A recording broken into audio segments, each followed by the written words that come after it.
Nếu như bạn sắp sửa có một cuộc phỏng vấn bằng tiếng Anh thì video này nhất định sẽ dành cho bạn. Chào mọi người, mình là Thủy và trong cái video này chúng ta sẽ cùng chinh phục những mẫu câu hỏi và đáp bằng tiếng Anh phỏng vấn phần 1. Mỗi câu thì sẽ trình bày một cách chậm rãi và rõ ràng để các anh chị có thể thứ nhất là luyện cái phần phát âm, thứ hai là mình học những cụm từ thông dụng và để ứng dụng nó chinh phục trái tim nhà tuyển dụng. Nếu như các anh chị thấy cái video này hay thì hãy giúp Thủy chia sẻ cái video này và bình luận phỏng vấn tiếng Anh để Thủy gửi cho các anh chị một cái file PDF mình tải về, mình in ra, mình học cho hiệu quả mọi người nha. Còn bây giờ cùng học với Thủy nha. Đầu tiên mình sẽ có phần giới thiệu chung về bản thân. Tell me about yourself. Hãy kể cho tôi nghe về bạn đi. Tell me about yourself. Nói cho tôi nghe về bạn đi. Âm này sẽ là âm E, đánh lưỡi âm L ha. L. Tell me about yourself. Cái từ self nó cũng là âm E, đánh lưỡi âm L mọi người nha. Self, yourself. Và nguyên một câu, tell me about yourself. Tell me about yourself. Hãy kể cho tôi nghe về bạn đi. I have over 5 years of experience in marketing. Tôi có 5 năm kinh nghiệm trong lĩnh vực marketing.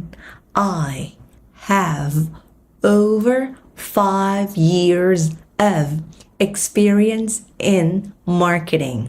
Tôi có 5 năm kinh nghiệm, hơn 5 năm kinh nghiệm, over 5 years of experience, hơn 5 năm kinh nghiệm trong lĩnh vực marketing, in marketing. Nhấn âm 1 trong từ marketing nha. Tiếng Việt mình đọc là marketing, nhưng mà tiếng Anh nó sẽ là marketing. Marketing. Âm này là âm A dài. Marketing. I have over 5 years of experience in marketing. Tôi có hơn 5 năm kinh nghiệm trong lĩnh vực marketing. What are your strengths? Những cái thế mạnh của bạn là gì vậy? Những điểm mạnh của bạn là gì? What are your strengths? Ở đây thì mình học cái danh từ ha. Điểm mạnh sẽ là strength. Âm đuôi là âm lưỡi ngậm hờ giữa hai răng, đẩy hơi. What are, nối âm, what are your strengths? Những cái điểm mạnh của bạn là gì? What are your strengths? I am highly organized and detail-oriented. Tôi là một người rất là có tổ chức, tức là kiểu như biết sắp xếp ha. Organized and detail-oriented. Và tôi là một người rất là chú ý đến chi tiết. I am highly organized and không đọc detail mà nó sẽ là âm detail-oriented. Nguyên một câu, I'm highly organized and detail-oriented. Tôi là một người rất là có tổ chức sắp xếp và là một người chú ý đến chi tiết. Những cái điểm yếu của bạn là gì? What are your weaknesses? Điểm yếu mình sẽ có cái danh từ là weakness. Và những cái điểm yếu của bạn, weaknesses. Và những cái điểm yếu của bạn là gì? What are your weaknesses? Những điểm yếu của bạn là gì? Trả lời ha. One of my weaknesses is that. Một trong những cái yếu điểm của tôi đó là I can be too detailed oriented. Tôi quá chi tiết. Which sometimes, cái mà đôi khi thỉnh thoảng slows me down, làm cho tôi bị chậm lại. However, tuy nhiên, I'm working on balancing attention to detail with efficiency. Nhưng mà tôi đang làm việc tôi đang điều chỉnh lại cái việc balancing attention, cân bằng attention to detail with efficiency, sẽ cố gắng cân bằng giữa sự chú ý đến chi tiết và hiệu quả. One of my weaknesses is that I can be too detailed oriented, which sometimes slow me down. Cái mà thỉnh thoảng làm cho tôi bị chậm lại, slows me down. One of my weaknesses is that I can be 2. Detail-oriented, which sometimes slows me down. Slows me down, làm cho tôi bị chậm lại. Cách trả lời khác, I find it challenging to say no to clients. Tôi cảm thấy rất là khó khăn khi phải nói không với lại khách hàng. I find it challenging to say no to clients. Tôi cảm thấy khó khăn, cảm thấy là khá là thách thức khi nói không với khách hàng. Which can lead to overcommitment. Và điều này có thể dẫn đến những cái cam kết quá mức. Which can lead to, dẫn đến overcommitment. Những cái cam kết quá mức. I am improving my ability. Tôi đang cải thiện cái khả năng của mình. To, để làm gì nè? Set realistic expectations. Để mà có thể gọi là có những cái thực tế, những cái kỳ vọng thực tế hơn. And manage my time effectively. Và kiểm soát cái thời gian của mình tốt hơn. Tôi đang cải thiện khả năng đặt kỳ vọng thực tế và kiểm soát thời gian một cách có hiệu quả hơn. I am improving my ability to set realistic expectation and manage my time effectively.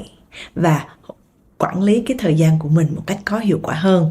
Quản lý thời gian, managed my time effectively, một cách có hiệu quả.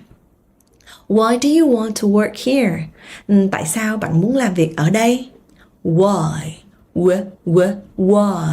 do you want to work here? Tại sao bạn lại muốn làm việc ở đây? I admire, tôi rất là ngưỡng mộ the company's commitment to innovation. Tôi rất là ngưỡng mộ cái sự cam kết luôn đổi mới của công ty. Cái sự cam kết commitment và cái sự đổi mới innovation. Và tôi rất là ngưỡng mộ cái cam kết của công ty luôn đổi mới. I admire the company's commitment to innovation. Bạn thấy mình như thế nào trong vòng 5 năm tới? Where do you see yourself in 5 years? Bạn thấy mình như thế nào sau 5 năm nữa? Where do you see yourself in 5 years? Bạn thấy mình như thế nào trong vòng 5 năm tới? I hope, tôi hy vọng. I hope to be in a sales management position. Tôi hy vọng mình sẽ ở cái vị trí quản lý sale. In sales management position. Rồi, dẫn dắt cái đội nhóm của mình. Leading my own team.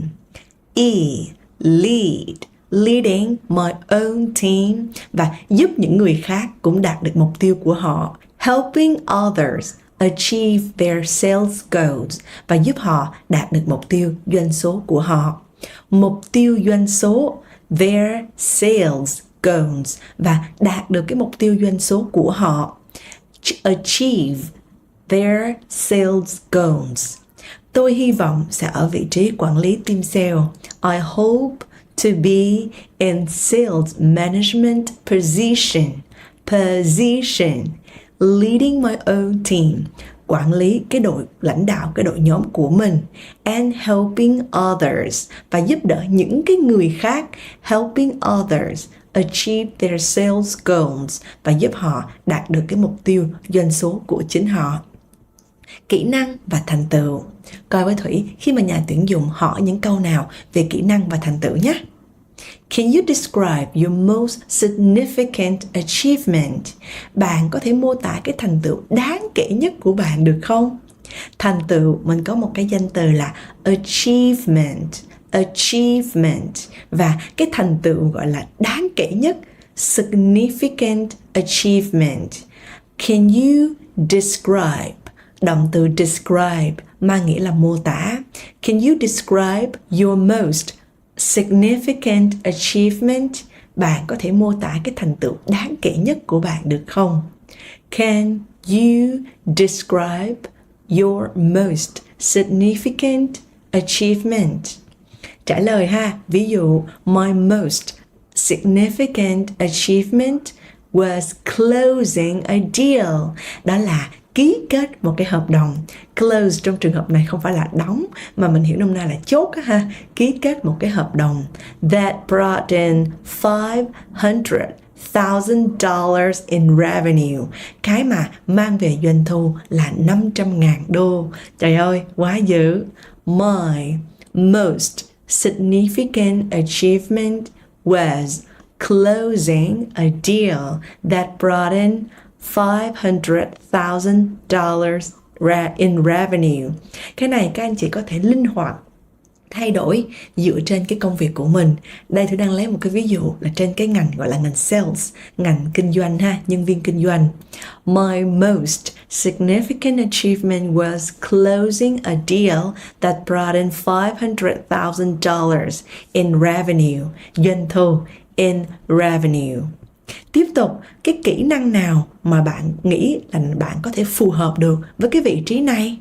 Mình học cái danh từ ha, cái kỹ năng ha, nó sẽ là skill, skill. What skills? Những cái kỹ năng nào do you bring to this position mà bạn nghĩ là nó sẽ hợp ở cái vị trí này? Position, nhấn âm 2 mọi người nha. Position. What skills do you bring to this position? Bạn có những kỹ năng nào phù hợp với cái vị trí này? Rồi, có một số cách trả lời như sau. I bring excellent communication. Kỹ năng gì ạ? Communication là kỹ năng giao tiếp. Excellent communication là kỹ năng giao tiếp rất là xuất sắc ha. And negotiation skills, kỹ năng đàm phán. Học với thử cái danh từ này nha. Negotiation. Negotiation skills. I bring excellent communication and negotiation skills. Tôi có cái kỹ năng thương lượng nè, kỹ năng đàm phán, kỹ năng giao tiếp hiệu quả. Proficiency in CRM software, và thành thạo cái phần mềm CRM. And a proven ability to meet sales target, và cái khả năng đạt được cái chỉ tiêu bán hàng. Ability, cái khả năng to meet. Khi mà mình đạt được cái mục tiêu nào đó ha, thì mình sẽ có một cái động từ là meet cái target nha. Mình meet một cái target nào đó là mình đạt được cái mục tiêu nào đó, và mình đạt được cái mục tiêu về doanh số thì mình sẽ học luôn một cụm là meet sales targets. Không đọc là target mà nó sẽ là targets, âm a dài, targets, targets, targets. I bring excellent communication and negotiation skills, proficiency in CMR software, and a proven ability to meet sales targets. Và cái khả năng đạt được cái chỉ tiêu bán hàng. Có những cái cụm rất hay, mình nhớ học để mà mình có thể sử dụng nó mọi người nha. Thì ví dụ trong cái cụm này rất hay và tôi rất thích, đó là cái cụm meet sales targets, là đạt được cái chỉ tiêu bán hàng. Ok. How do you handle stress and pressure? Bạn xử lý căng thẳng nè, stress và áp lực, pressure, bằng cách nào hoặc là như thế nào? How do you handle stress and pressure? Stress, áp lực, căng thẳng, pressure, áp lực, pressure. How do you handle stress and pressure? Bạn xử lý căng thẳng và áp lực như thế nào vậy? I stay calm. Tôi giữ bình tĩnh and prioritize my tasks. Và tôi sẽ ưu tiên các cái nhiệm vụ của mình. I stay, stay calm, a nha, calm. I stay calm and prioritize, đó là mình ưu tiên my tasks,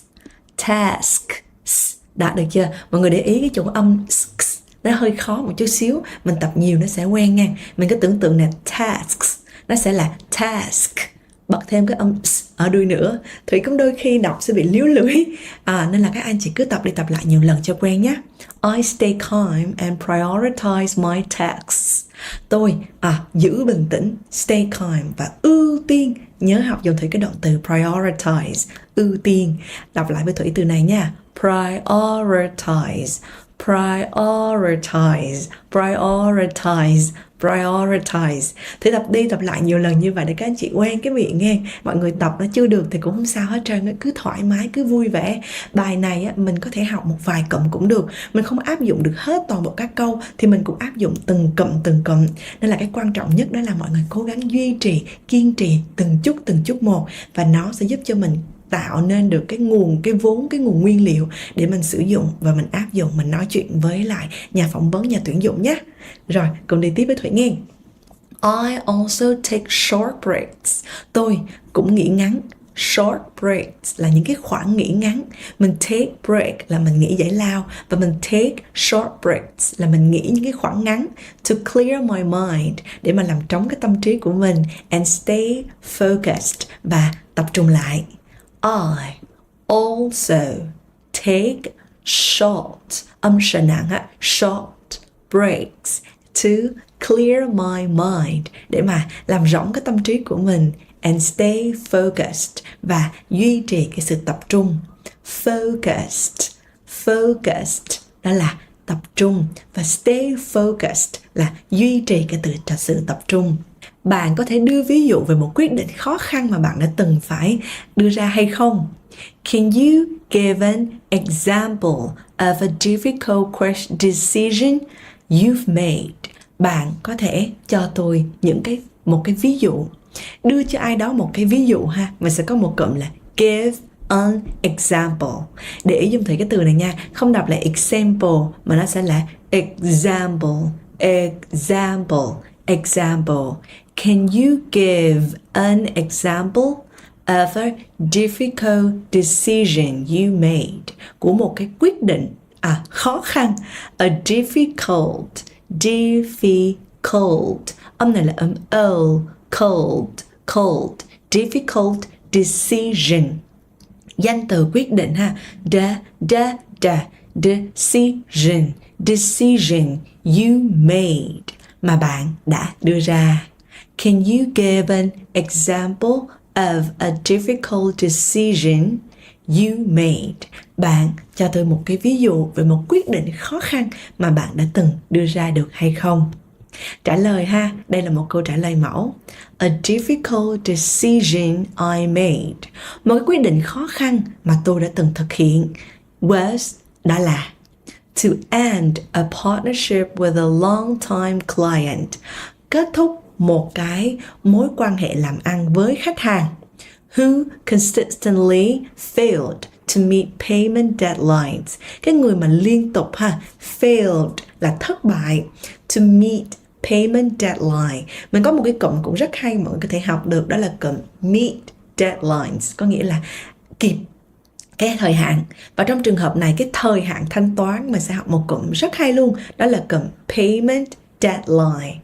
Payment deadline, và kịp cái thời hạn thanh toán, meet payment deadlines. Và tôi phải chấm dứt một cái mối quan hệ làm ăn với một cái khách hàng khách hàng mà kiểu khách hàng lâu năm a long time client, a long time client who consistently failed to meet payment deadlines. Cái người mà liên tục luôn, consistently failed to meet payment deadlines, luôn luôn thất bại trong cái hoàn thành cái dự án. A difficult decision I made was to end a partnership with a long-time client who consistently failed to meet payment deadlines. Hơi dài, cố gắng lên mọi người nha.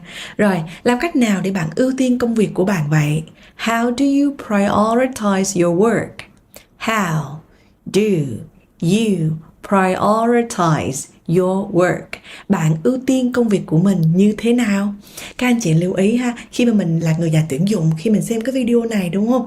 Mình sẽ như thế nào ạ? Mình luyện cả cái phần phát âm để mình nói mấy câu cho chuẩn. Và ngược lại, các anh chị mà mình đang là cái người xin việc đúng không? Mình có hỏi cách mà mình nói lại để mình cũng gọi là tự tin vào cái phần phát âm. Tôi hy vọng cái video này nó sẽ giúp đỡ cho mọi người rất là nhiều.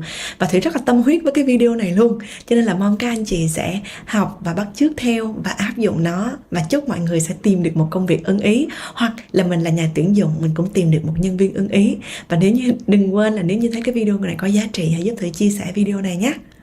How do you prioritize your work? Làm cách nào bạn ưu tiên công việc của mình? Một cách trả lời. I create a daily to-do list. Tôi tạo ra một cái danh sách công việc hàng ngày. Cái danh sách công việc hàng ngày. A daily to-do list.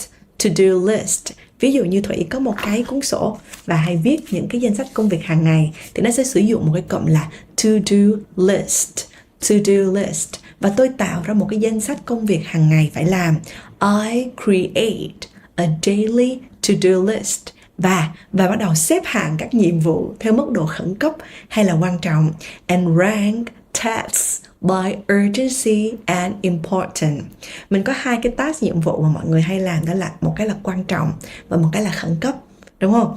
Nó sẽ là urgency and importance.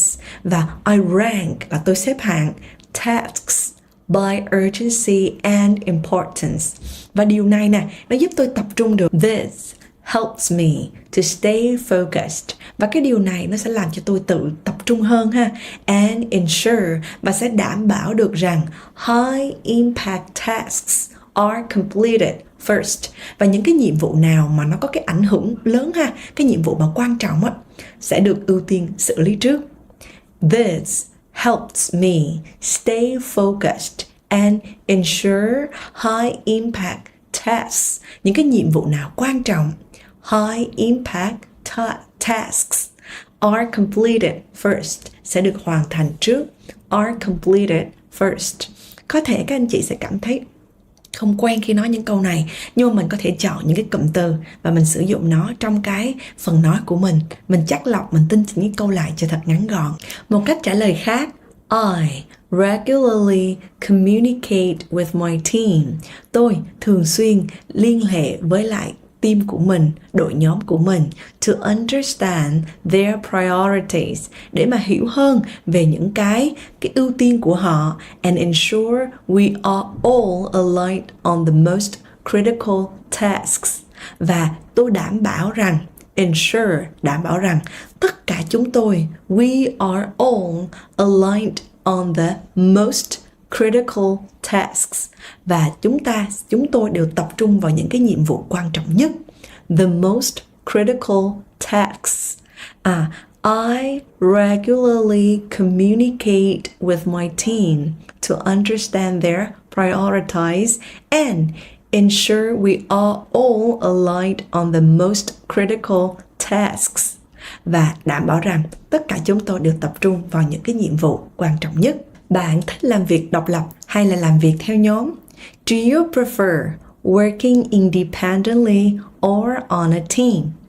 Prefer là thích cái gì hơn, và làm việc độc lập mình sẽ có một cụm là work independently.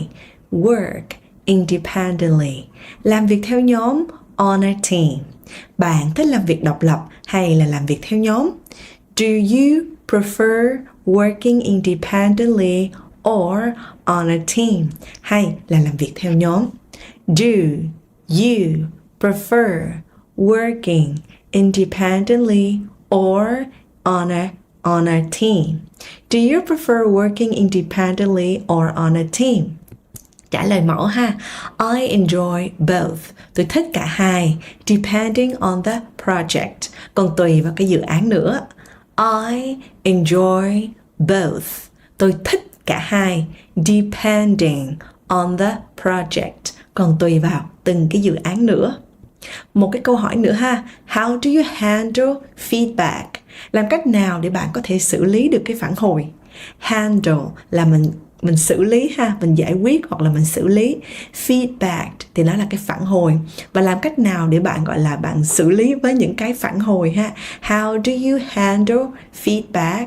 Đọc với Thủy nha, cái chữ feedback đừng đọc là feedback mà nó sẽ là âm y dài e. Feed và back. Feedback. How do you handle feedback? Làm cách nào để bạn có thể xử lý, giải quyết những cái phản hồi? I welcome feedback and use it to improve. Tôi thì thường rất là hoan nghênh những cái phản hồi và thay sử dụng nó để cải thiện. I welcome mang nghĩa trong trường hợp này là chào đón. Tôi đón nhận, tôi hoan nghênh. I welcome feedback. Tôi luôn hoan nghênh các cái thể loại phản hồi. Okay, and use it và sử dụng nó to improve để mà cải thiện. I welcome feedback and use it to improve. Động từ improve nhấn âm 2 mang nghĩa là cải thiện. I welcome feedback and use it to improve. Tôi hoan nghênh các phản hồi và sử dụng nó để cải thiện. Hoặc là I appreciate constructive feedback. Tôi rất là hoan nghênh, rất là đánh giá cao, rất là trân trọng. Appreciate. Constructive feedback, những cái phản hồi mang tính xây dựng. Constructive feedback là những cái phản hồi mang tính xây dựng. As, bởi vì it helps me grow, nó giúp tôi phát triển. It helps me grow, nó giúp tôi phát triển. I take it seriously, tôi đón nhận nó một cách rất là nghiêm túc. I take, mình có một cụm là take feedback là mình nhận ha. Tôi đón nhận, tôi tiếp nhận nó một cách seriously là một cách rất là nghiêm túc. And make necessary adjustments, và đưa ra những cái sự điều chỉnh cần thiết. Make necessary adjustments, những cái điều chỉnh cần thiết. Make necessary adjustments, những cái điều chỉnh cần thiết. Adjustments. Rồi, bây giờ mình sẽ cùng coi với Thủy câu tiếp theo mọi người nha. Ví dụ, bạn có thể mô tả cái phong cách làm việc của bạn được không? Can you describe your work style? Mô tả, mình có cái động từ describe. Bạn có thể mô tả cái phong cách làm việc. Your work style. Can you describe your work style? Bạn có thể mô tả cái phong cách của làm việc của bạn được không? Can you describe your work style? Bạn có thể mô tả cái phong cách làm việc của bạn được hay không? I am organized. Tôi là một người rất là có tổ chức. And focused on meeting deadlines, và rất là tập trung vào việc hoàn thành những cái gọi là những cái hạn, thời hạn. Mình meet deadline là mình hoàn thành đúng hạn. Okay, I am organized and focused on meeting deadlines. Đó, nhớ cái câu mà đã thấy chia sẻ trong cái phần trước ha, mình meet deadline là mình hoàn thành, mình kịp cái tiến độ. Và tôi là một người rất là có tổ chức và cũng như tập trung để hoàn thành đúng hạn. I am organized and focused on meeting deadlines. Bạn xử lý xung đột tại nơi làm việc như thế nào? How do you handle conflict at work? Conflict, đó là những cái mâu thuẫn, những cái xung đột. At work là ở nơi làm việc. Và bạn xử lý xung đột tại nơi làm việc như thế nào? How do you handle conflict at work?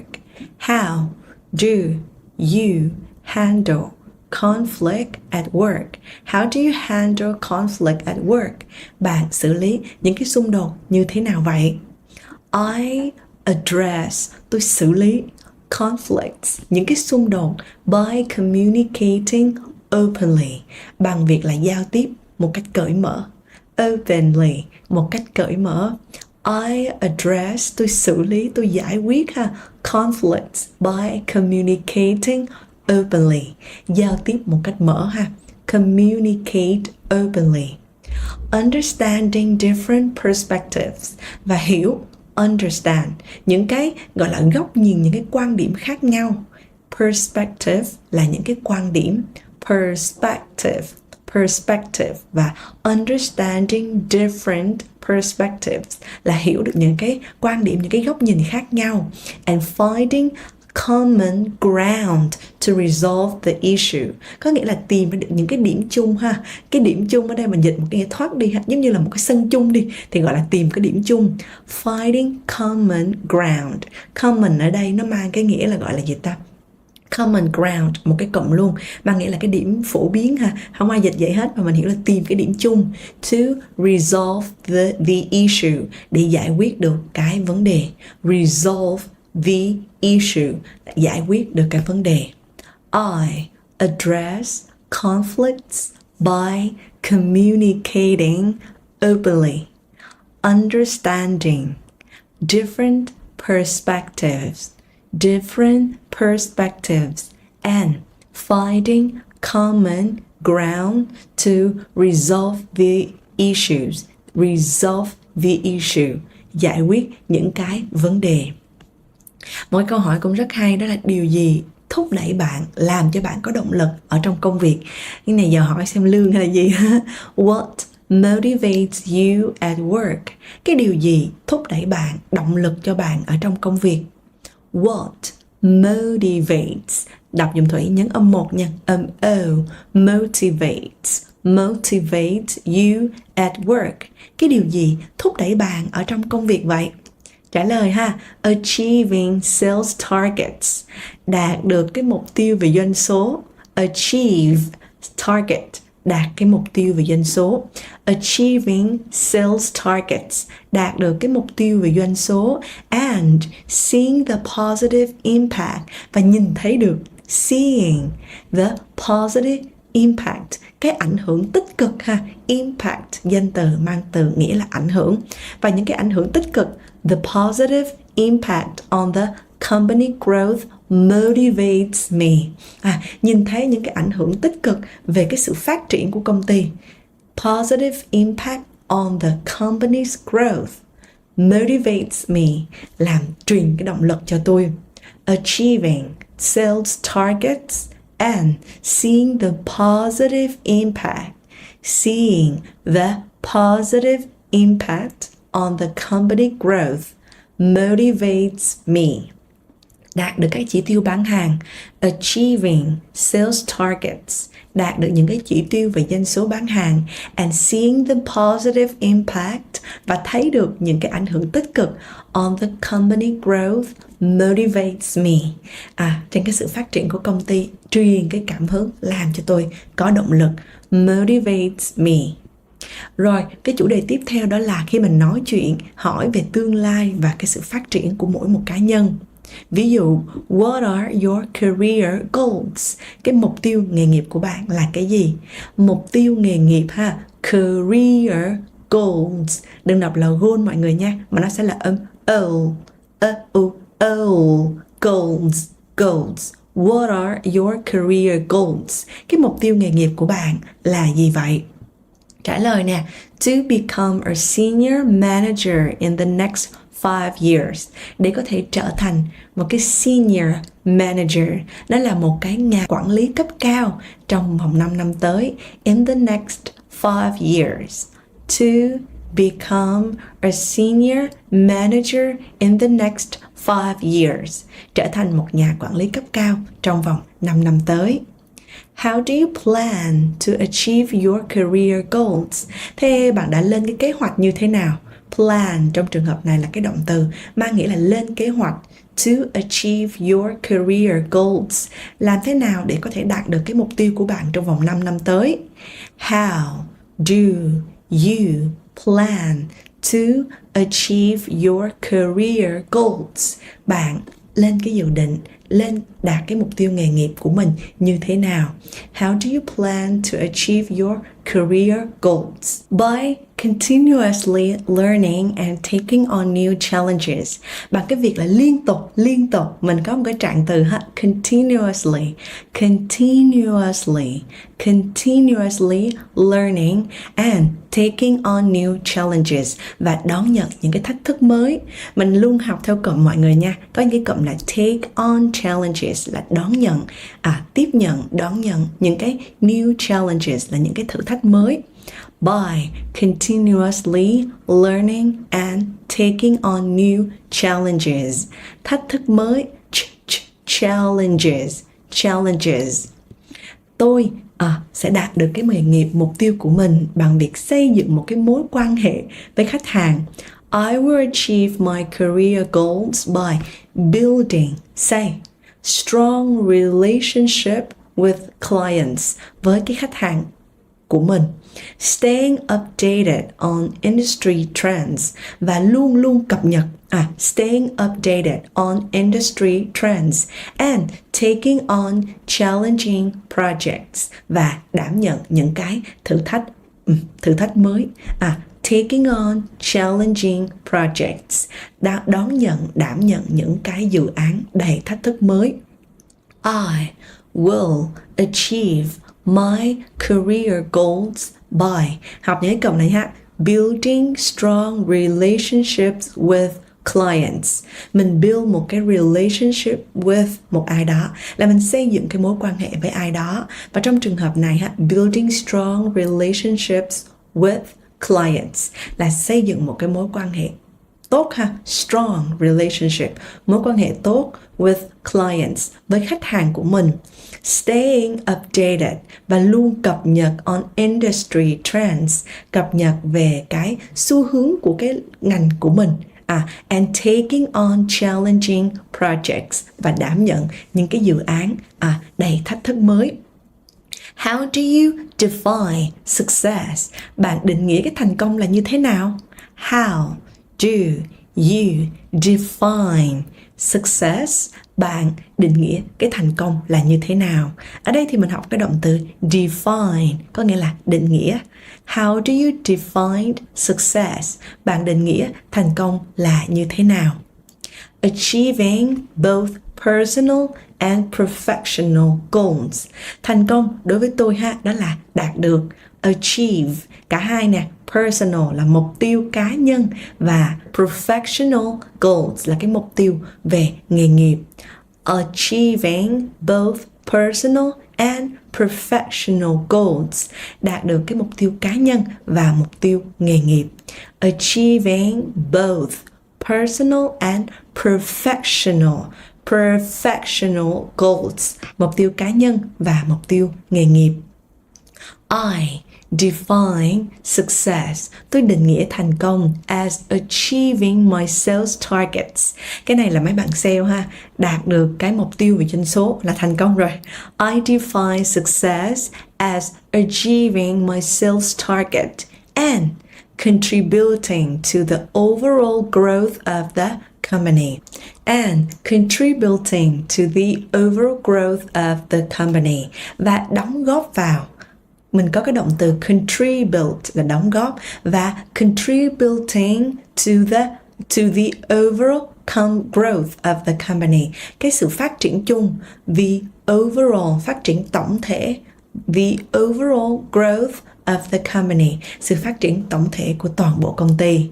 I define success as achieving my sales targets and contributing to the overall growth of the company, cái sự phát triển chung của toàn bộ công ty.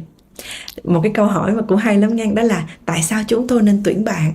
Why should we hire you? Why should we hire you? Tại sao mà chúng tôi phải tuyển bạn cơ chứ? Why should we hire you? Hire, thuê, tuyển. Tại sao chúng tôi phải thuê bạn chứ? Why should we hire you? I have the skills. Tôi có những cái kỹ năng and experience, và cái kinh nghiệm to excel in this role, để mà vượt trội ở trong cái vai trò vị trí này. I have the skills, tôi có cái kỹ năng and experience và cái kinh nghiệm to excel in this role, để mà vượt trội trong cái vai trò này. I have the skills and experience to excel in this role, ở cái vai trò này.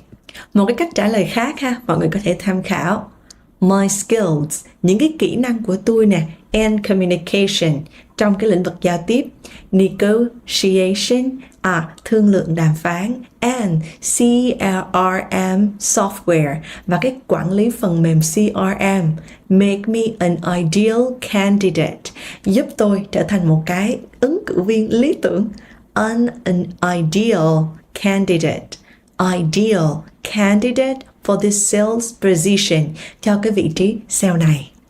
My skills, những cái kỹ năng của tôi, in communication,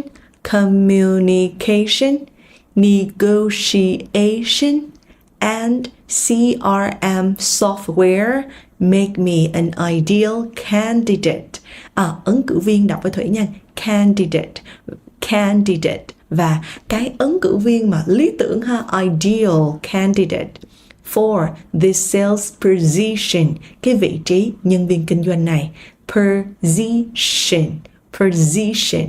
My skills in communication, negotiation, and CRM software make me an ideal candidate for this sales position.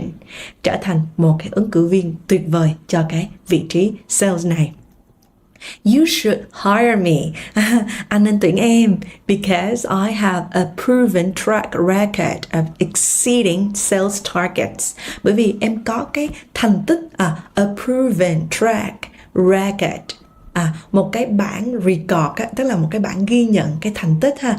Nè, thành tích gì? Exceeding sales target. Vượt được. Exceed là vượt, exceeding sales targets, vượt cái doanh số bán hàng, and building strong relationships, hoặc là building strong client relationship, và xây dựng được mối quan hệ rất là thiết lập được cái mối quan hệ rất là chặt chẽ với cái khách hàng của mình. You should hire me. Anh nên tuyển em because, bởi vì I have a proven track record. Em có một cái thành tích ha, đã được chứng minh ha, of exceeding sales targets, những cái mục tiêu về doanh số, and building strong client relationship, và xây dựng được mối quan hệ vững chắc rất tốt với cái khách hàng của mình. How do you keep up with industry trends? Làm sao để bạn có thể theo kịp được cái xu hướng ngành đây? How do you keep up with industry trends? Nhấn âm 1 trong từ industry mọi người nha. Industry. How do you keep up with? Keep up with là bắt kịp.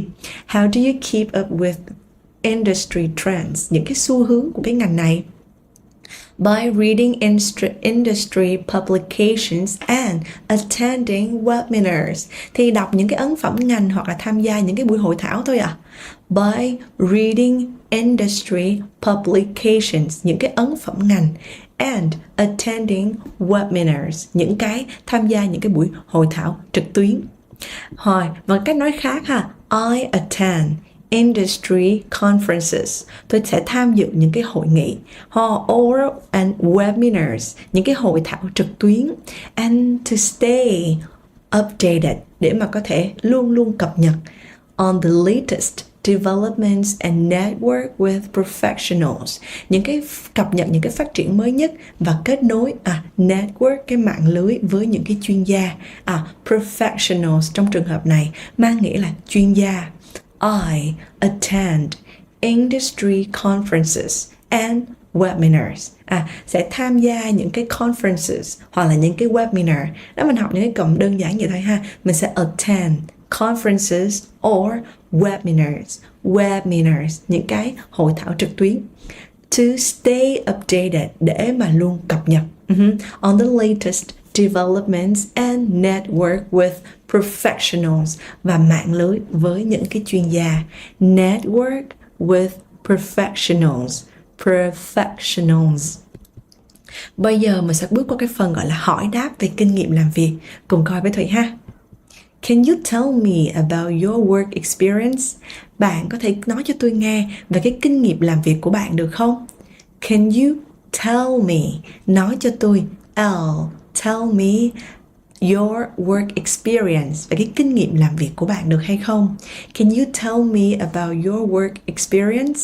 I have worked in customer service for 5 years. Tôi đã làm việc ở cái vị trí chăm sóc khách hàng trong vòng 5 năm rồi. I have worked in customer service for 5 years, trong vòng 5 năm rồi. What was your most recent job? Cái công việc gần đây nhất của bạn là công việc gì vậy? What was your most recent job? Công việc gần đây nhất của bạn là gì vậy? I was a sales associate at XYZ company. Tôi là nhân viên bán hàng tại công ty XYZ. I worked as a sales manager at ABC Corporation. Tôi làm việc với cái vị trí là quản lý bán hàng tại cái tập đoàn ABC. I worked as a sales manager, quản lý bán hàng at ABC Corporation, tại tập đoàn ABC. Leading a team, lãnh đạo một cái đội of sales representative, một cái đội sale ha, nhân viên sale, and developing strategies to increase revenue, và phát triển cái gọi là gì ta? Phát triển những cái chiến lược để mà có thể gia tăng được doanh số. To increase revenue. Revenue là danh từ mang nghĩa là doanh thu, và increase revenue là một cụm từ mang nghĩa là gia tăng doanh số. I worked as a sales manager at ABC Corporation. Corporation, leading a team of sales representative, dẫn dắt một cái đội ngũ nhân viên bán hàng, and developing strategies, và phát triển cái chiến lược to increase revenue, để mà gia tăng được cái doanh thu. What were your responsibility? Cái công việc chính của bạn là gì? What were your responsibilities? Cái công việc chính của bạn là gì vậy? What were your responsibilities? Những cái trách nhiệm ha, những cái phần việc, cái công việc của bạn là cái gì? Khi mà ví dụ mình nói là customer service đúng không? Thì mình sẽ hỏi họ là họ có những cái responsibilities nào? Có nghĩa là những cái phần việc ha, những cái trách nhiệm của họ trong cái công việc cụ thể là cái gì? Đọc với Thủy nha. Responsibilities. What were your responsibilities? What were your responsibilities? Công việc chính của bạn là gì? I handled customer inquiries. Tôi xử lý những cái thắc mắc của khách hàng, and processed orders, và xử lý những cái đơn hàng. Order trong trường hợp này là những cái đơn đặt hàng, và mình xử lý những cái đơn đặt hàng processed orders, xử lý những cái đơn hàng. I handled customer inquiries and processed orders, và xử lý những cái đơn hàng. I handle customer inquiries and processed orders. Tôi xử lý những cái thắc mắc của khách hàng và những cái đơn hàng. Why did you leave your last job? Sao bạn lại nghỉ cái công việc của bạn vậy? Why did you leave your last job? Tại sao bạn lại nghỉ? Trong trường hợp này nó dùng một cụm là leave, rời khỏi ha. Leave your last job. Nghỉ cái công việc cuối cùng của bạn vậy.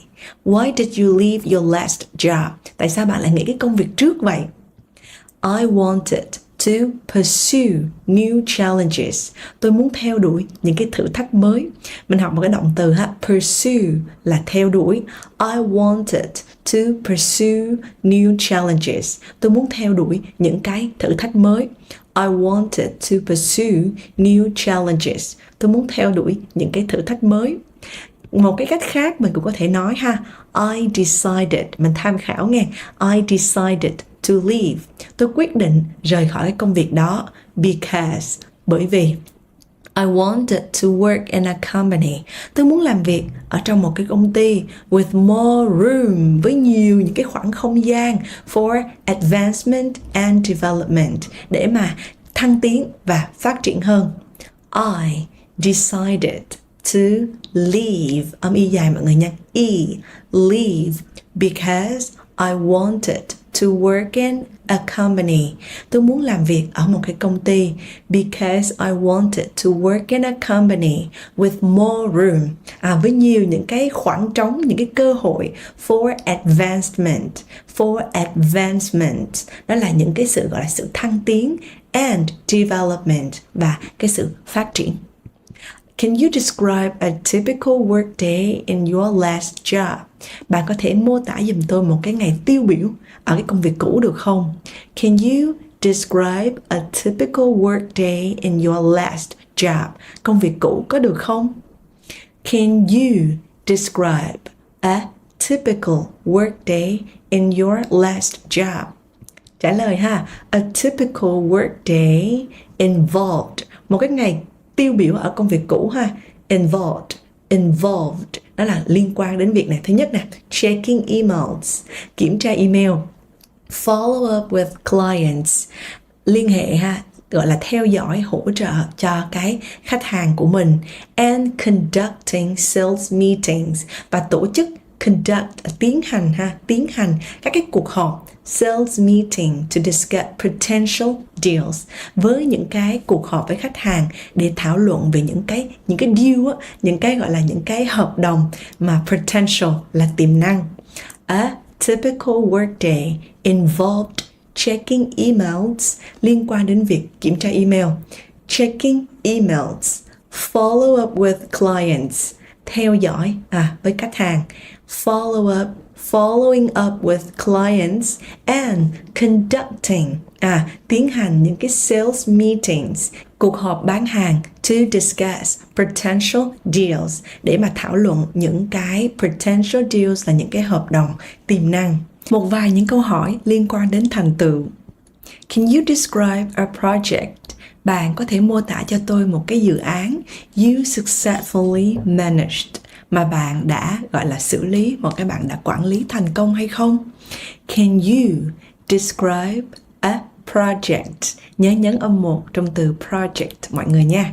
Can you describe a project you successfully managed, mà bạn đã quản lý thành công? You successfully managed.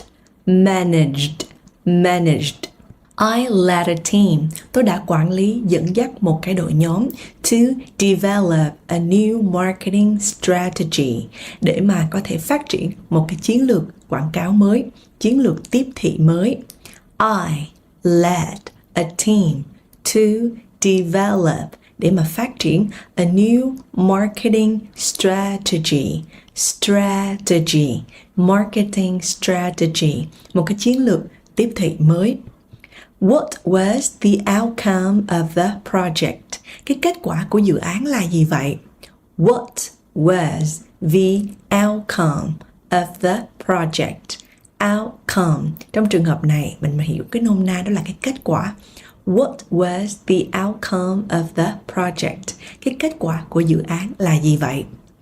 We increased, chúng tôi đã tăng sales, cái doanh số, by 20% within 6 months. Chúng tôi đã tăng được cái doanh số lên 20% trong vòng chỉ có 6 tháng thôi.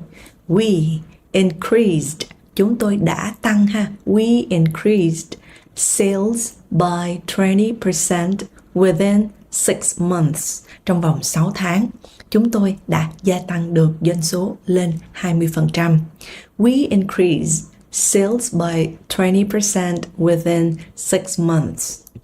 Can you tell me about a time you had to meet a tight deadline? Bạn hãy nói cho tôi một cái khoảng thời gian, kể cho tôi nghe về một cái khoảng thời gian mà bạn có một cái phải đáp ứng một cái thời hạn gấp rút hay không? Can you tell me? Bạn nói cho tôi biết about a time, về một cái khoảng thời gian you had to meet a tight deadline. Bạn phải hoàn thành một cái dự án mà gấp rút được hay không? A tight deadline. tight là sát nút ha, một cái dự án mà gấp rút được hay không. I worked overtime to complete the project on time. Lúc đó ha, tôi đã phải làm việc tăng ca. I worked overtime to complete the project, để mà hoàn thành cái dự án on time, đúng hẹn. Ở đây thì mình học rất nhiều cụm hay ha. Cái cụm đầu tiên là cụm work overtime, là làm việc tăng ca. Và cái cụm thứ hai đó là cái cụm complete the project, là hoàn thành cái dự án. Đọc với Thủy nha. I worked overtime to complete the project on time. I worked overtime to complete the project on time. Hoặc một cái ví dụ, một cách trả lời dài gì hơn ha. I had to meet a tight deadline when a key client, khi mà một cái khách hàng quan trọng ha, một cái khách hàng mà mỗi người thì sẽ có một vài cái key account hoặc là cái key client, có nghĩa là khách hàng quan trọng, needed a customized proposal within 24 hours, cần một cái đề xuất ha, đưa ra một cái đề xuất tùy chỉnh trong vòng 24 tiếng. Needed a customized proposal, khi mà một cái khách hàng quan trọng cần một cái đề xuất ha, một cái proposal là một cái đề xuất mới, customized điều chỉnh lại một cái đề xuất, và within 24 hours, chỉ cho 24 tiếng thôi. Và lúc đó thì tôi phải làm sao? I stayed late, tôi đã ở lại muộn. Coordinated with the team, và kết hợp ha, phối hợp với cái đội ngũ của mình. And delivered the proposal on time, và đã đề xuất được một cái, đã đưa ra cái đề xuất đúng hạn. Securing the deal, và bảo toàn được, đảm bảo thành công được cái hợp đồng của mình. Securing the deal là bảo đảm được cái hợp đồng của mình không có bị khách hủy. I stayed late, tôi đã ở lại muộn. Coordinated with the team, phối hợp với team của mình. And delivered the proposal on time, và đã nộp cái proposal, cái đề xuất ha, đúng hẹn. Securing the deal, bảo toàn được cái hợp đồng không có bị hủy. Once, một ngày kia ha, có lần, we had to launch a new product campaign. Chúng tôi phải launch, mình có cái từ là launching hay nói vui vui á, thì launch trong trường hợp này mang nghĩa là ra mắt. A new product campaign, một cái chiến dịch sản phẩm mới. In a week, chỉ trong vòng có một tuần. I organized my tasks. Tôi đã phải sắp xếp lại những cái nhiệm vụ của mình. Organize my tasks. Collaborated closely with marketing, và phải collaborate có nghĩa là phải hợp tác ha, closely chặt chẽ, with marketing với cái đội ngũ marketing, và and ensured everything was ready for a successful launch, và phải đảm bảo rằng mọi thứ sẽ phải được launching một cách thành công á, mọi thứ phải sẵn sàng cho một cái phần gọi là một cái buổi ra mắt thành công. Once, có một lần, we had to launch a new product campaign. Đó, mình sẽ học những cái cụm rất là hay này mọi người nha. Launch a new product campaign, một cái chiến dịch sản phẩm mới. A new product campaign. We had to launch a new product campaign in a week, mà chỉ trong vòng có một tuần à. I organized my tasks. Tôi đã phải sắp xếp lại ha. I organized my tasks. Collaborated closely with marketing, và phải làm việc ha, phối hợp. Collaborated closely, phối hợp chặt chẽ. Collaborated closely with marketing, and ensured everything was ready for a successful launch, và phải đảm bảo rằng mọi thứ sẵn sàng. Everything was ready for a successful launch, với một cái buổi ra mắt thành công. How do you handle multiple projects at once? Làm sao mà bạn có thể xử lý nhiều dự án cùng một lúc được vậy? How do you handle multiple projects at once? Làm sao mà bạn có thể xử lý được nhiều những cái dự án multiple projects at once cùng một lúc?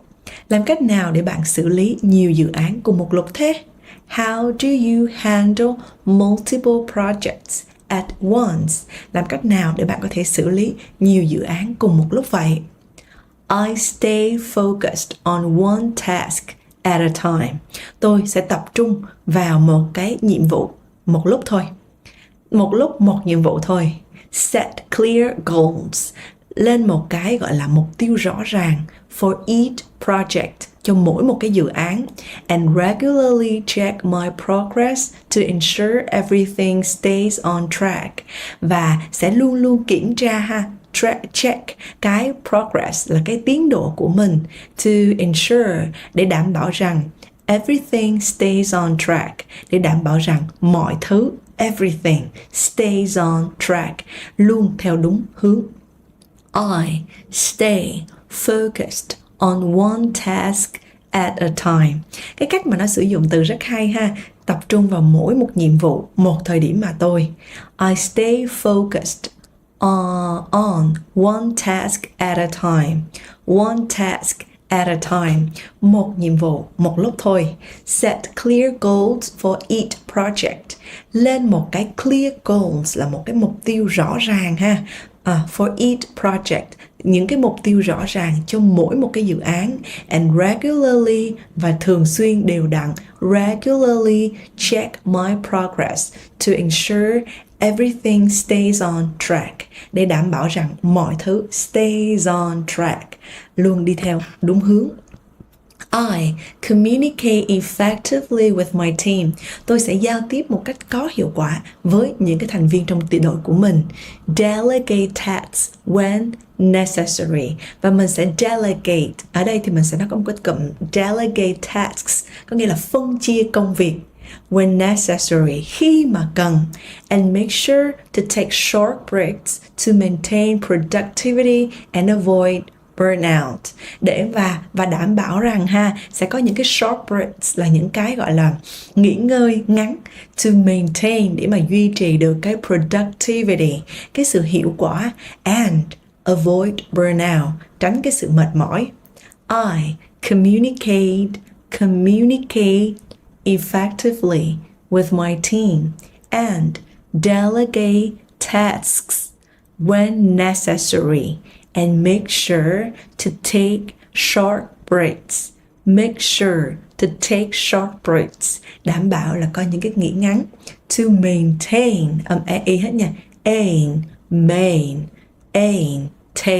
Maintain productivity.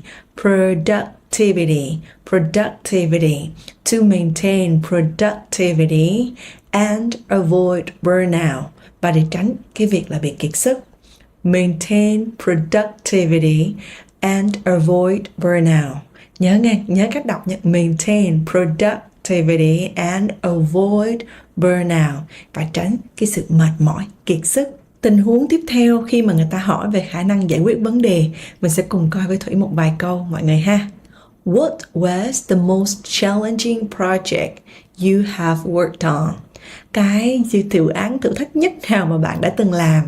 What was the most challenging project you have worked on mà bạn đã từng đảm nhận? The most challenging project I worked on was securing a major contract with a new client. Là đảm bảo một cái hợp đồng rất là lớn, a major contract with a new client, với một khách hàng mới. It required, cái điều này nó đòi hỏi extensive research, là những cái nghiên cứu rất là kỹ lưỡng multiple presentations, những cái bài thuyết trình, rất nhiều bài thuyết trình, and intense negotiations, và những cái đàm phán rất là căng thẳng, over several months, trong vòng rất là nhiều tháng. The most challenging project I worked on was securing a major project with a new client. Đảm bảo giữ được một cái hợp đồng. Securing a major contract with a new client, với một khách hàng mới. It required, nó yêu cầu đòi hỏi. It required extensive research, những cái gọi là nghiên cứu rất là kỹ lưỡng.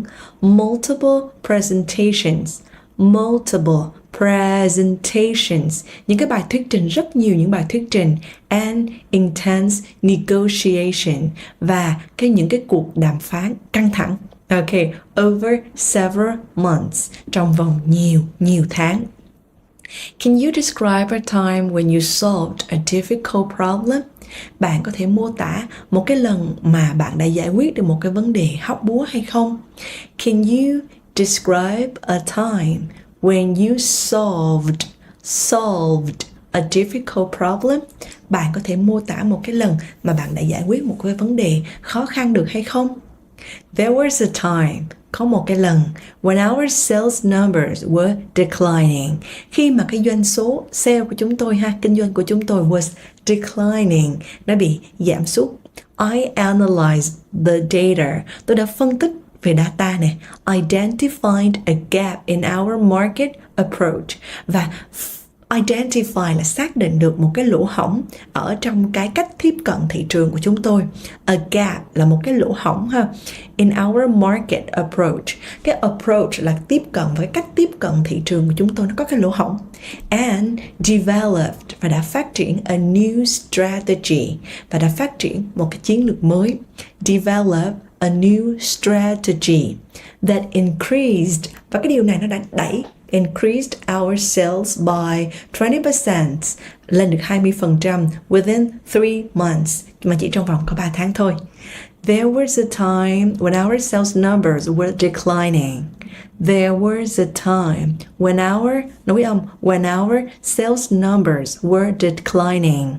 I analyzed the data. Tôi đã phân tích data. I analyzed the data. Identified a gap, và đã xác định được cái khoảng trống cái kẽ hở. Identify a gap in our market approach, trong cái cách tiếp cận thị trường của chúng tôi. Identified a gap in our market approach and developed a new strategy that increased our sales by 20% within 3 months, và đã increased by 20%, khoảng 20%, increased by 20% within 3 months, mà trong vòng chỉ có 3 tháng thôi. How do you approach problem solving? Bạn đã tiếp cận giải quyết vấn đề như thế nào vậy? How do you approach problem solving? Bạn đã tiếp cận giải quyết vấn đề như thế nào? I break down the problem into smaller, manageable parts. Tôi đã break down, nó làm nhỏ ra, chia nhỏ cái vấn đề ra thành những cái vấn đề mà nhỏ hơn và có thể giải quyết được. Học cái cách này dùng từ rất hay nha. I break down the problem into smaller, manageable parts, thành những cái phần nhỏ hơn, và những cái phần này có thể thay đổi được, điều chỉnh được. Gather, gom lại relevant information, những cái thông tin liên quan. Relevant, có liên quan. Gather, thu thập. Gather relevant information and collaborate with my team, và kết hợp cùng làm với team của mình to find the most effective solution, để tìm được cái giải pháp hiệu quả nhất. To find the most effective solution. I break down the problem into smaller, manageable parts. Manageable parts. Gather relevant information. Gather relevant information and collaborate with my team to find the most effective solution. Đó, có những cái cụm. Khi mà nhìn những cái câu này mình thấy nó dài hoặc là nó khó dùng, nhưng mà các anh chị cứ chia nhỏ nó ra thành cụm là mình sẽ hiểu nha. Mình có cụm đầu tiên nè, break down the problem into, chia nhỏ cái vấn đề ra. Break down the problem into smaller and manageable parts. Rồi, thu thập những cái thông tin liên quan, mình học luôn một cụm nè. Gather information, thu thập cái thông tin. Gather relevant information. Rồi, kết hợp với các team để tìm được giải pháp tốt nhất, đúng không? Đó, nè, collaborate with my team to find the most effective solution, tìm được cái giải pháp mà hiệu quả nhất. Can you give an example of a creative solution you developed? Bạn có thể cho tôi một cái ví dụ. Can you give me an example of a creative solution you developed? Một cái creative solution là một cái giải pháp mà nó sáng tạo, you developed, mà bạn đã đề xuất, đã phát triển. I designed, tôi đã thiết kế nên an innovative marketing campaign, một cái chiến dịch marketing, một chiến dịch tiếp thị sáng tạo, đổi mới, that boosted sales, cái mà nó thúc đẩy, boosted sales, doanh số. I designed an innovative marketing campaign that boosted sales, cái mà nó đã thúc đẩy được cái doanh số bán hàng. Thêm một cách trả lời để mọi người có thể tham khảo ha. We had a client, chúng tôi có một cái khách hàng who was hesitant about signing a long-term contract. Người mà rất là do dự, không có biết là nên ký cái hợp đồng dài hạn hay không. A long-term contract là ký cái hợp đồng dài hạn. I developed a creative solution, và lúc đó tôi đã bắt đầu phát triển một cái gọi là cái hướng giải quyết sáng tạo by offering, bằng việc cung cấp a trial period with an option to extend the contract if they were satisfied, bằng cái việc là cho họ offer a trial period, một cái khoảng thời gian trải nghiệm, with an option to extend the contract if they were satisfied, với một cái sự gọi là gì ta, extend có nghĩa là mình kéo dài ra cái hợp đồng nếu như mà họ cảm thấy satisfied, là họ cảm thấy thỏa mãn.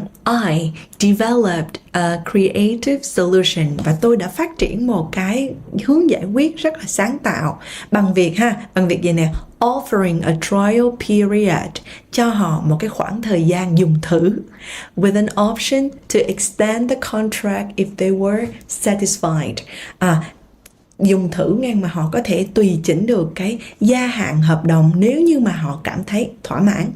And this approach secured the deal and built trust with the clients.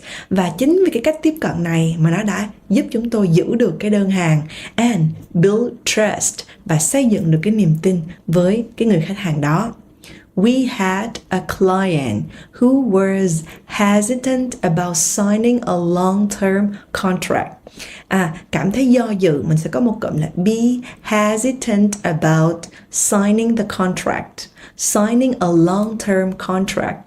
I developed a creative solution by offering a trial period, một cái khoảng thời gian dùng thử, with an option to extend the contract if they were satisfied, với một cái sự chọn lựa sẽ có thể gia hạn hợp đồng nếu như mà họ cảm thấy là họ hài lòng với lại cái hợp đồng. And this approach secured the deal and built trust with the clients. Và cái điều này đã xây dựng được build trust, xây dựng được cái niềm tin với lại cái khách hàng. How do you prioritize tasks when faced with multiple deadlines? Làm cách nào để bạn có thể sắp xếp được những cái thứ tự ưu tiên khi mà bạn phải đối mặt với rất nhiều những cái deadline như vậy, những cái hạn chót khác nhau như vậy? How do you prioritize tasks? Ưu tiên được những cái nhiệm vụ quan trọng when faced with multiple deadlines, khi mà phải đối mặt với rất nhiều những cái hạn chót, những cái deadline khác nhau. How do you prioritize tasks when faced with multiple deadlines? Trả lời mình thấy tham khảo nè. I prioritize tasks by evaluating the urgency and importance of each deadline. Tôi sẽ làm gì ạ? Đánh giá, evaluating the urgency, cái cấp bách và cái importance of each deadline, cái tính cấp bách nè, cái sự quan trọng nè của mỗi một cái deadline, and create a detailed plan, và tạo ra một cái kế hoạch rất là chi tiết, a detailed plan to tackle them in order of priority, và để xử lý chúng dựa trên cái thứ tự ưu tiên, in order of priority. Order là cái thứ tự và dựa giải quyết chúng theo thứ tự ưu tiên. To tackle them in order of priority. In order of priority. I prioritize tasks by evaluating the urgency and importance of each deadline, then create a detailed plan to tackle them in order of priority. I communicate with my team. Tôi giao tiếp, tôi nói chuyện với lại những cái người trong thành viên của mình to understand, để mà hiểu được cái sự ưu tiên của họ, and collaborate to distribute tasks effectively, và để mà phân bổ cái công việc hiệu quả. Ensuring we meet all deadlines efficiently, và đảm bảo rằng ensuring we meet all deadlines, chúng tôi sẽ hoàn thành hết tất cả những cái deadlines efficiently, một cách có hiệu quả. I communicate with my team to understand their priorities and collaborate to distribute tasks effectively, ensuring we meet all deadlines effectively. Và nếu như mà các anh chị mình đang bế tắc vì mình không giỏi giao tiếp tiếng Anh, mình không có nghe tốt, mình cũng không nói tốt, mình nói mà người khác không có hiểu, hoặc là người khác nói mà mình cũng không hiểu, thì Thủy có một giải pháp dành tặng cho mình. Cái mục đích đó là Thủy muốn giúp các anh chị có thể làm chủ được nghe, nói tiếng Anh một cách nhanh chóng, mình tiết kiệm thời gian với một mức chi phí thấp nhất. Vì sao Thủy có thể giúp được các anh chị ạ? Thủy là sáng lập của Trung tâm Tiếng Anh Kids English, cũng là tác giả của bộ sách Boom English và là giảng viên của hơn 20 khóa học tiếng Anh online cho người đi làm, cho người làm kinh doanh, cho bố mẹ bỉm sữa hay là cho người Việt ở nước ngoài. Có hơn 30.000 học viên đã và đang theo học online tính đến thời điểm hiện tại. Và đây là một vài nhận xét của các anh chị học viên. Chị Chiến, học viên viết code, tôi muốn gửi lời cảm ơn đến cô Thủy và giáo viên Kids English đã hướng dẫn suốt thời gian qua. Dù bận rộn nhưng tôi vẫn cố gắng học mỗi ngày và cảm thấy hứng thú hơn là bao giờ hết. Việc luyện tập có lẽ là vất vả, nhưng mà nó đã giúp tôi tiến bộ rất nhiều. Cảm ơn vì đã động viên và giúp đỡ tôi. Hy vọng sẽ có thêm nhiều học viên khác cũng đạt được thành công như tôi trong việc học tiếng Anh. Hay như là anh Ngọc, tôi đã tham gia nhiều khóa học trước đây nhưng mà không có một khóa nào mang lại cái cảm giác hài lòng như khóa VIP này. Hệ thống học online phù hợp với tôi vì công việc của tôi rất là bận rộn. Cô Thủy và các bạn hỗ trợ giảng rất nhiệt tình. Mặc dù khóa này có chi phí cao nhưng đối với tôi nó xứng đáng để đầu tư. Đây là một giải pháp cực kỳ hoàn hảo dành tặng cho các anh chị. Thứ nhất là mình sẽ học theo một lộ trình chi tiết, rõ ràng thông qua cái hệ thống video đã được Thủy quay sẵn. Và cái thứ hai nữa là mình sẽ có một giáo viên đồng hành cùng mình mỗi ngày luôn. Giáo viên sẽ hỗ trợ luyện nghe, luyện nói, thực hành và sửa lỗi phát âm cho bạn mỗi ngày. Và cái cuối tuần thì cô lại gặp mình để mà có thể hỗ trợ ôn bài cho mình những gì mình đã học trong tuần vừa rồi, để đảm bảo thứ nhất là mình có người đồng hành, mình có động lực học. Cái thứ hai nữa là mình biết mình chưa đúng chỗ nào và cái cách nào để mình có thể cải thiện một cách nhanh nhất và hiệu quả nhất. Cái chương trình này nó mang tên là Listening and Speaking Coaching, huấn luyện viên nghe nói. Và đây là một chương trình mà nhất định các anh chị phải tham gia. Vì sao mình nên tham gia? Đã có hàng ngàn học viên đã tham gia chương trình này và họ tạo ra cái sự đột phá trong tiếng Anh trong một thời gian ngắn, và họ làm được thì Thủy tin các anh chị hoàn toàn có thể làm được. Đây là một phản hồi của chị học viên. Khóa học của Thủy thực sự làm thay đổi cách phát âm và tư duy học tiếng Anh của mình. Trước đây, mình cảm thấy không có tự tin khi giao tiếp với người nước ngoài do vốn từ vựng và phát âm kém. Nhưng mà sau khi tham gia khóa học, tôi đã nhận thấy được sự tiến bộ rõ rệt, sự hỗ trợ và động viên từ cô Thủy và đội ngũ giúp tôi vượt qua được khó khăn đó. Tôi rất biết ơn và hy vọng những người khác cũng sẽ có trải qua những trải nghiệm tích cực như tôi đã có. Hay như là bạn Dung, tôi đã từng mất tự tin khi nói tiếng Anh với người nước ngoài vì phát âm mình không chuẩn. Nhưng mà sau khi tham gia khóa học này, tôi đã nhận ra rằng phát âm mình hoàn toàn có thể cải thiện được nếu như mà mình có một phương pháp đúng đắn. Cảm ơn cô Thủy đã chia sẻ kiến thức và kinh nghiệm của mình. Tôi thật sự hài lòng hơn và tự tin hơn khi giao tiếp tiếng Anh. Và rất nhiều những học viên khác cũng đã cho Thủy những phản hồi vô cùng tích cực. Các anh chị có thể xem thêm những cái video ở đường link ở trong phần mô tả dưới cái video này. Đường link ở trong phần mô tả dưới video này các anh chị nha. Chương trình này nó sẽ dành cho ai ạ? Đây là một chương trình coaching online 1-1 rất phù hợp với thứ nhất là những anh chị đang đi làm bận rộn, hoặc là những anh chị đang làm kinh doanh, hay bố mẹ bỉm sữa, hay là người Việt ở nước ngoài. Mình chỉ cần dành ra 15 phút mỗi ngày, mình học mọi lúc, mọi nơi, ôn đi ôn lại nhiều lần. Vô cùng tiện lợi, dễ dàng mà hiệu quả lại cực kỳ cao. Học phí bao nhiêu ạ? Với mức giá cực kỳ ưu đãi, chưa đến 1 ly trà sữa mỗi ngày, mà sẽ được tham gia vào cái chương trình này. Mình sẽ được học online với một lộ trình chi tiết và rất là rõ ràng. Mình học qua video đã được Thủy quay sẵn, và có một cái giáo viên vô cùng tận tâm, chuyên nghiệp, đồng hành và hỗ trợ với mình hàng ngày. Và cuối tuần thì mình sẽ tham gia những buổi hỗ trợ học viên, và cô sẽ là cái người đồng hành ôn bài với mình để đảm bảo mình theo đúng được tiến độ. Và nếu mình có bất kỳ thắc mắc nào, mình cứ hỏi cô trực tiếp. Đây là một cái chương trình sẽ giúp cho bạn có thể giỏi tiếng Anh nhanh nhất, tiết kiệm được thời gian và chi phí thấp nhất. Đăng ký như thế nào ạ? Mình sẽ gọi điện hoặc là mình nhắn tin cho Thủy qua cái đường link Zalo nè, hoặc là Messenger. Thủy để ở phía bên dưới. Dưới video này có một cái phần mô tả của video, Thủy để thông tin ở phần bên dưới để được tư vấn thêm, học hỏi hay là nhận những ưu đãi hấp dẫn ngay ngày hôm nay.